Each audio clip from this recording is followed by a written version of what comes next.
Welcome to Hannah's Heart. So Hannah, she's just one of the women who did struggle with infertility in the Bible. No matter who we are, we can be inspired by the fact that Hannah took her pain to God, and God heard her and was with her. So when she was praying at the temple, she had been weeping and not eating, and her lips were moving, but her eyes were closed, and the priest was like, "Hey, why are you drunk at the temple?" It can become an obsession when you want a child so deeply. And desiring that baby and to be a mama. Every holiday, every Mother's Day. This is not a show that's going to promise you a certain outcome, but this is a show that says, however God answers your cry, we know that He's enough. Hey, I'm Ann. And I'm Kendra, and you're listening to Hannah's Heart on American Family Radio. We are so glad to have you. For those of you that are new to the show, this is a show to encourage couples who are struggling with infertility or miscarriage, or maybe you're in the middle of an adoption, and God is building your family in a unique way, and we just want to come alongside you on your journey. I just want to read this verse from Psalms 27:14. It says, "Wait for the Lord. Be strong and let your heart take courage. Wait for the Lord." And we just want to encourage you as you wait on Him to renew your mind, to focus on the goodness of the Lord, no matter what your story is. We would love for you to connect with us. If you haven't before, please go check us out on Facebook, Instagram, YouTube. You can also email us at hannahsheart@afa.net. And all of these places are great resources where you can find additional information that we post, tips on for couples struggling with infertility, scriptures, verses, songs that have inspired and helped us on our journey. So go ahead and connect with us. That's right. So today we have on a super special guest to me, one of my sweet friends, and we go back to 8th grade, I think. Yeah, a long time ago. And she is very well known here at AFA because of her sweet daddy and her mother-in-law that work here. And we are just honored to have you on the show today, Sadie. Thanks for having me. Yes. So this is my friend Sadie, and she's just coming on today to share a little bit of her life here with us today. So I wouldn't say necessarily struggle with infertility. You have planned your life a little differently, and then you've walked through some struggles, though, that lots of women that listen to this show have definitely walked through. So I just really appreciate you coming on. It means a lot to me. Yeah, I'm happy to be here. So we always like to start out with like our guests talking about themselves just a little bit. So just tell us about you and hubby and puppies and all that. Yeah. So Sadie Smith, married to Logan Ayers.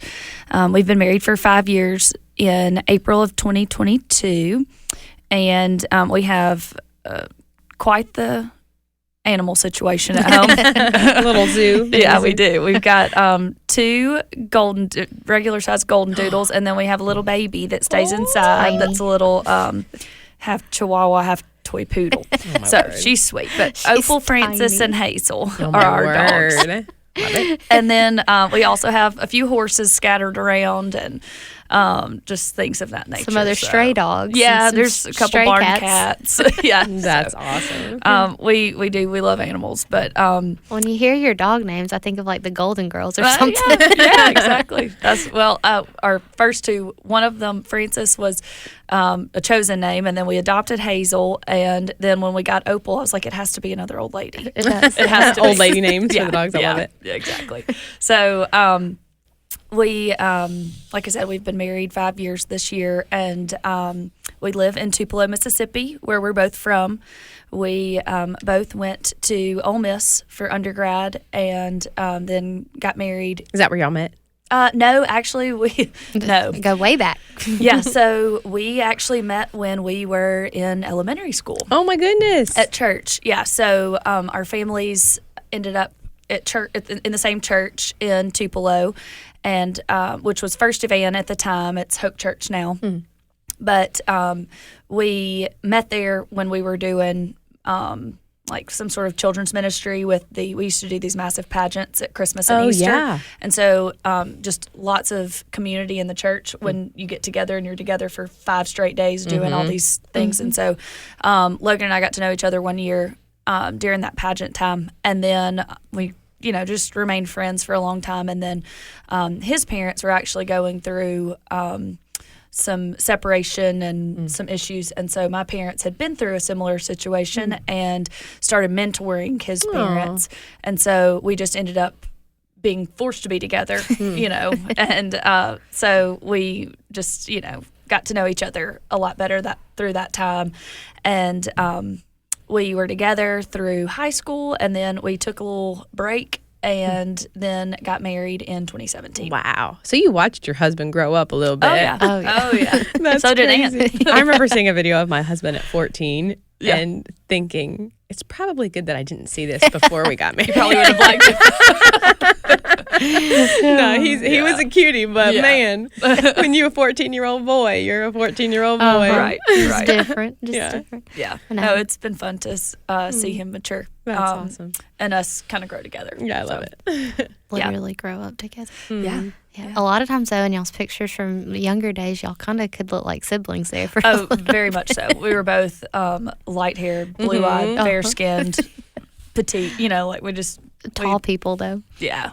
So how long into your marriage was it before you got your first, so when you going to have kids? Was it like day one? Before, maybe? Yeah. We started getting those questions really early on just Immediately. because, I feel like, we live in Mississippi for Yeah, one. So for that's one. the normal question. That's how it works down here. Right.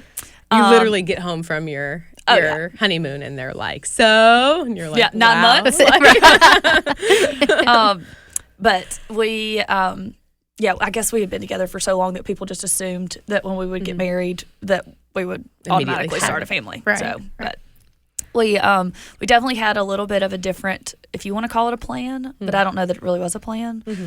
Just an idea or thought process. But What was that? so I always said that if we decided to have kids, that I wanted it to be before I was 30. Okay. Because in vain, didn't want to. Everybody says it's harder to get, get back in shape and do what you need to do for yourself after 30. And so I just had that in my mind, which is crazy. But as, somebody in their early 20s, that seems kind of like, okay, you bounce that doesn't back really seem fast. Yeah, and you don't think or you think that that's really far in the distance. Right. But Then it creeps up on you real quick. I'll be 30 next month. Okay.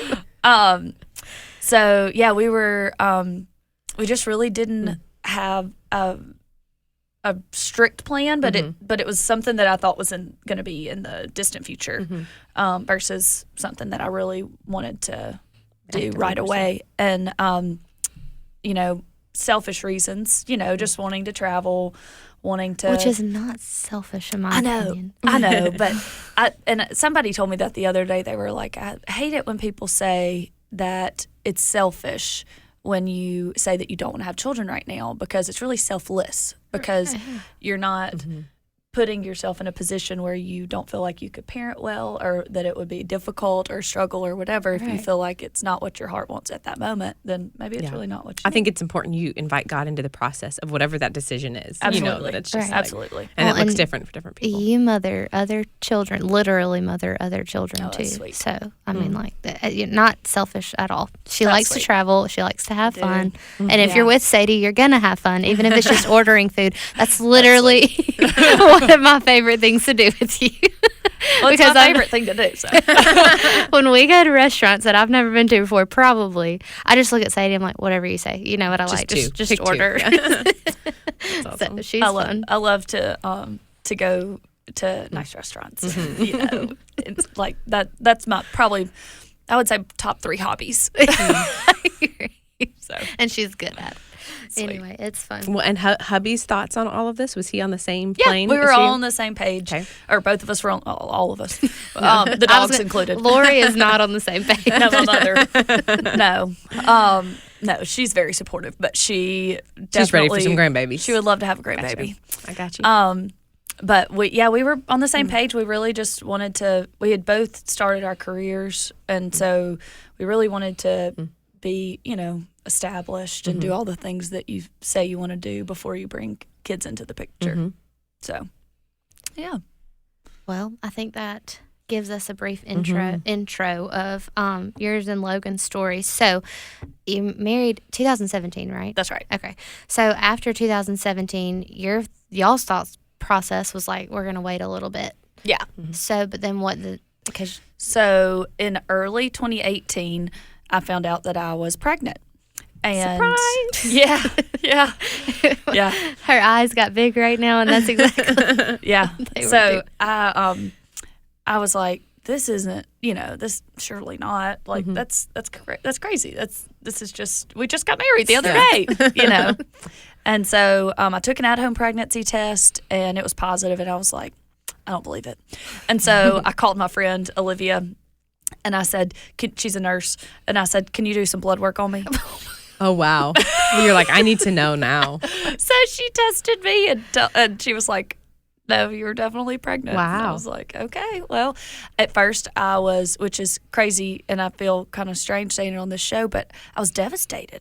It's like, Just change your plans. Yeah. I mean, and I'm not necessarily a teetotal planner, but like when I have an ideal, I guess, is probably more what it was. But I just thought, it's so soon, like we haven't even gotten to do, I would say, 10% of the things that we talked about doing. Well, you hadn't even been married a year. No. I feel like that would send a lot of people. And I know this is a show mostly about infertility, and I know it is the complete opposite of like, what, you got pregnant so easily. But anytime I feel like our plan doesn't necessarily go as what we're picturing, whether you're waiting or whether it came a lot sooner than expecting, that sends us all on a whirlwind. Like, what is this, God? Right. What do I do with this? Right. So that was where it was kind of, it wasn't kind of, it was a roller coaster because, I found out I was pregnant, freaked out, just was like all in my head about it, thinking, well, what is this going to look like? Our house isn't big enough yet. Like we don't have the space that we need. We have just got really, got going in our careers well enough that we felt, like we were really making headway. And here we go with, something that's just going to be a, constant time, financial, all of the things. And so I got my brain wrapped around it, and we told my parents and Logan's mother and then a couple of friends.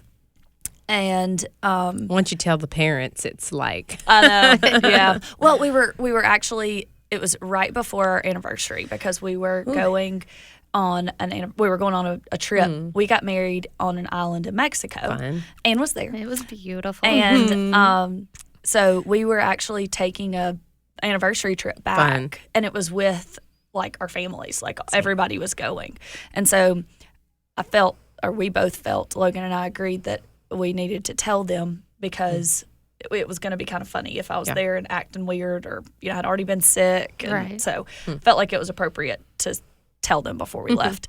And so we get over that hurdle, and I start like preparing, mentally, and felt we had like already started looking at like cribs. everything. Yeah, seriously. I mean, just because it was like, okay, we're doing it, we're doing it, so we're going to do here it. we are. And so, I went from that really low and then went to a high of trying to. God can quickly change your heart and go from. Well, and that's what I felt like my heart had changed. Like I just was like, okay. She was mama. Yeah.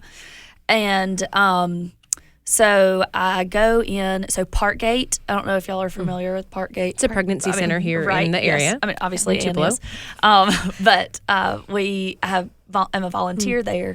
And so I went in and did a little sonogram. And we saw the heartbeat. Yeah, Ann was there. And that's such a powerful moment. yeah, it was. It was the only time I ever got to, So I obviously from the beginning made my doctor's appointment, got ready to do that, went in, and couldn't find a heartbeat. And she was. This would have been how the old? next week? Yes, it was. It was the next week. And so she said, well, it may be because of how far along you are, Like it's not far enough to be able to hear the heartbeat. Right. And I was like, that doesn't sound right because we heard the heartbeat before, And so it was just one of those moments where you're kind of hopeful, but at the same time you try to be realistic and you're like, okay, if this is what it is, it's not going to be good, but Right. I don't want to give myself a sense of false hope. Right. So go home, and you literally just have to wait. And I'm sure lots of people who listen to the show have been in that same predicament where you just go home and sit, and you're just like, okay, I won't know until, Gosh, that has to be madness in your mind. yeah, it's not fun. But it also gives you the opportunity to let God take hold, you know? And so did that and go back, and she says, no, you have had or you are miscarrying. And I had some a weird thing happen. I guess it was, I don't remember the time frame between when I went to the doctor the first time and then went back. But in between that time, I had an episode, I call it, of severe abdominal pain that was just not You knew normal. something was not right. Yeah. And I had not bled or anything like that, so there wasn't any like physical indication outside of my body, but I had some severe abdominal pain to the point where I considered going to the emergency room. And so after that passed, went back to the doctor, had miscarried, and I didn't really have much of a choice but to I say that in my mind I didn't have much of a choice because of where I was in the pregnancy. It was she said it was best to do a DNC, and so went through that process. So here we For are those on the that roller don't know coaster. that are listening, can you describe what a DNC is? Yeah, so a DNC is where really the embryo that has in your womb at that point is removed by a physician. So it's a medical procedure that is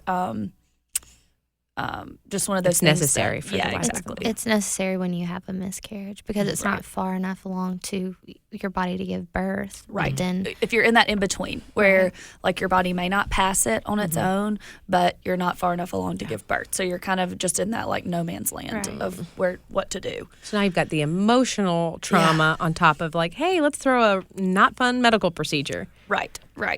So yeah, throw all that in together, and it really was just it was just a roller coaster. You know, you go from this sadness of like what's going on here, my plans are going to be changed, to okay, I'm on cloud 9 because this is really happening, and I'm going to get everybody excited got about it. Yeah. And then you go back down again, and then you have to have this procedure, and it just and that's also something that I dealt with residually was hormonal imbalances from all of that. For a long time. Yeah, like 2 years. Yeah. From after that point. Yeah, just like crazy stuff Yeah.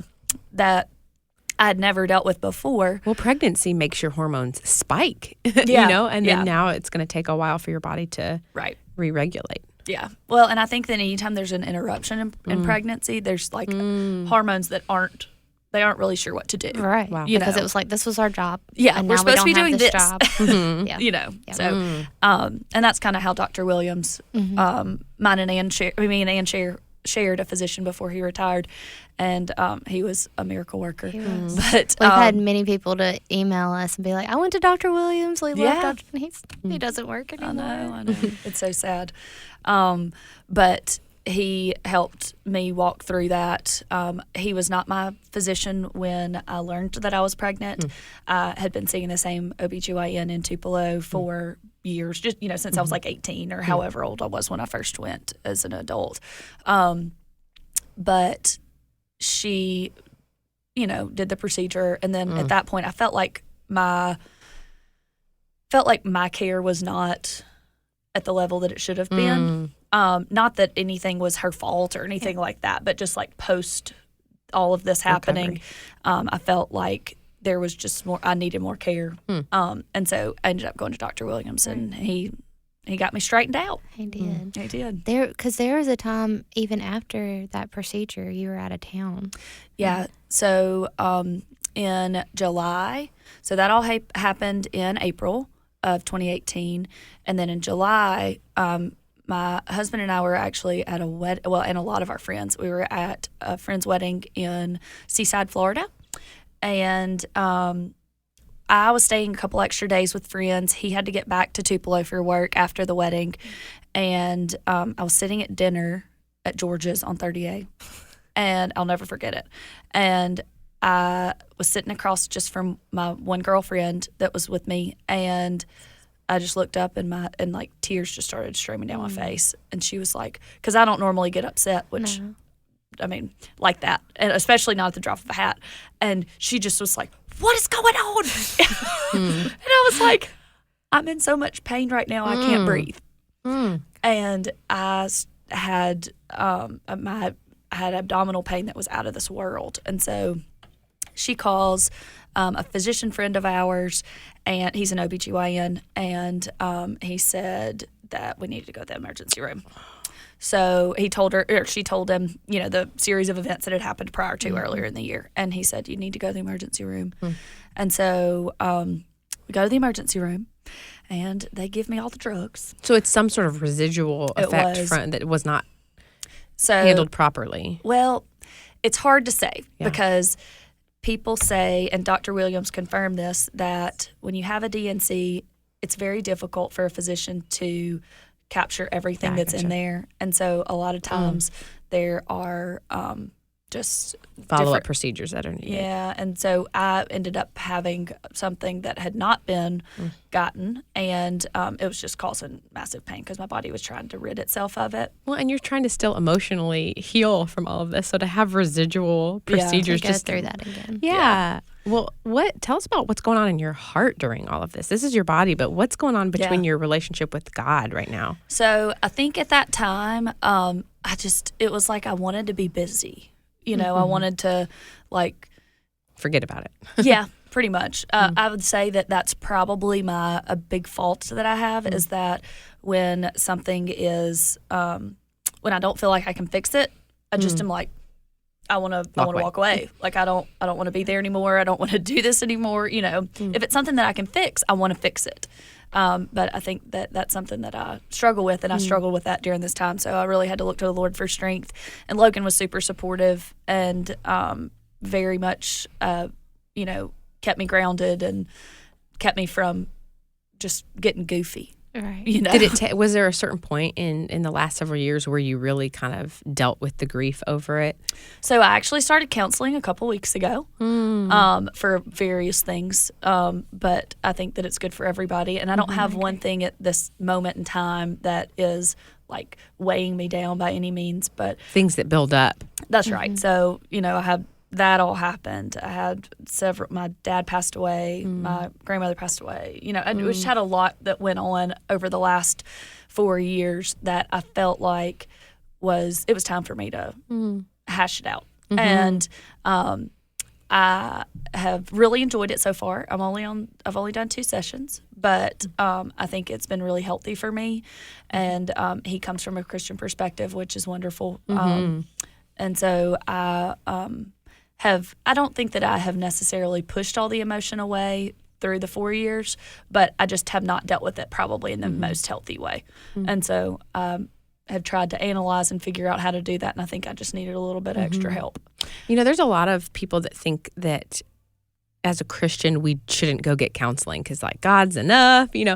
What would you say to somebody who has that perspective? So I think that God is always enough, period, end of story, but we are human, and we don't see things from the same perspective as everyone else around you. And a lot of times it takes somebody else opening a door in your mind and in your heart to be able to let God in to show you what he can do in that space. Yeah. And so a lot of times I think, just kind of think, well, I'm looking to the Lord and I'm looking to him for guidance and strength and all the things, but we're really not. We haven't actually opened up everything, and it takes somebody sometimes digging into us a little bit. And somebody even added the picture. Totally out of the picture is great, I think. Yeah. And mental health is something that I think Christians, we take care of our physical health, but we put mental health into this completely different category when we really shouldn't. God has equipped people, godly Christian counselors, to be able to help you on that journey, and we would be foolish